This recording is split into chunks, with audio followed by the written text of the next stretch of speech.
Hello, my name is Alyssa Connolly, and I will be presenting on the issue of lack of employee trust in human resources. Throughout the presentation today, I will offer a quick introduction and summary.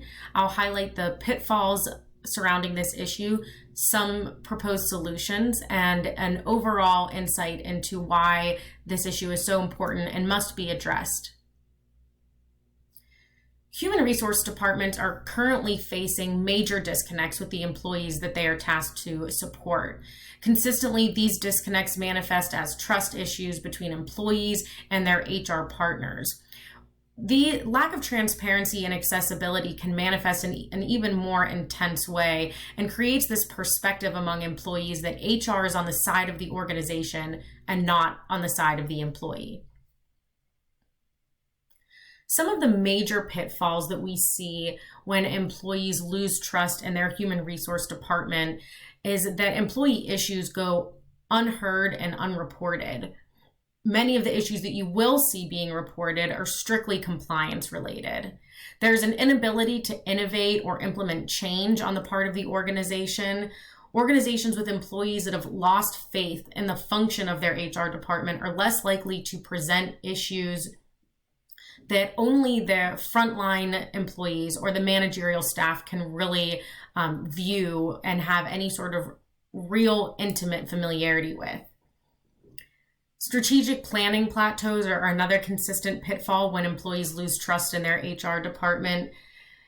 If employees are only willing to report issues like sexual assault, discrimination, etc., they're reinforcing this negative connotation around the HR function. There's not going to be as much collaboration in the organization. There's no cross-functionality between the, like I said, managerial and frontline staff and the leadership and management that might be able to help HR implement change. Employees can oftentimes associate HR exclusively with penalty, discipline, and termination, and the workforce will eventually lack excellence that many organizations seek. Employees will be less likely to go above and beyond in the organization. They will lack the autonomy that many innovative employees need in order to suggest new ideas and innovation, and they'll consistently fear repercussions. Patty Van Ice said that trust in the workplace means that employees experience a culture that promotes effective and honest communication, psychological safety, and mutual respect. These three cornerstones should be implemented and should be very evident in organizations that want a clear and communicative relationship with their employees.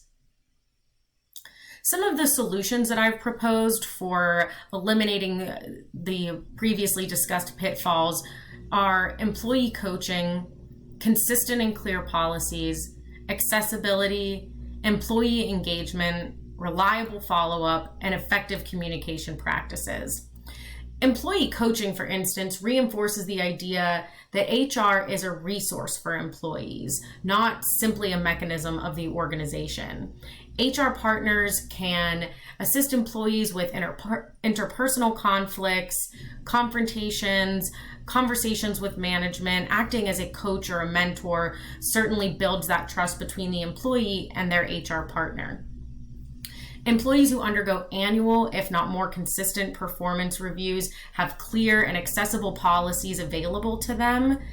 These policies and procedures are likely to reinforce some of the goals of the organization and assist the employees to accept that their HR department is acting equitably.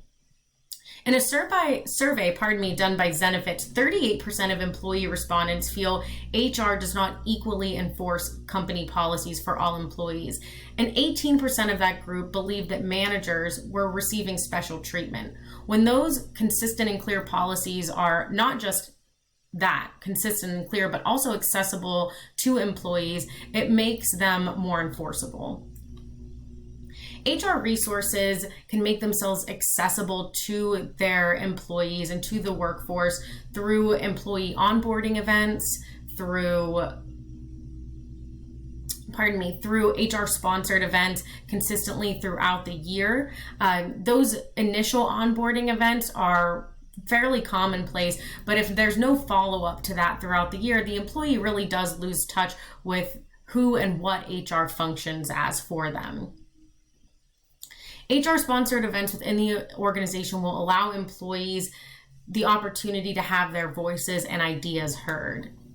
Training management and HR staff on conflict resolution, how to create communication pathways, and on emotional intelligence is key to opening that door of trust between the employee and the HR staff. If that connection isn't made, it's very difficult for any employees, whether they be frontline, leadership, and management, to really trust or even fully understand what the HR function is. This is a topic that certainly deserves a deeper dive, but I do hope that it was insightful. It's something that, as myself, an HR professional in healthcare, really do strive to address and try to remedy on a daily basis. Thanks so much for your time.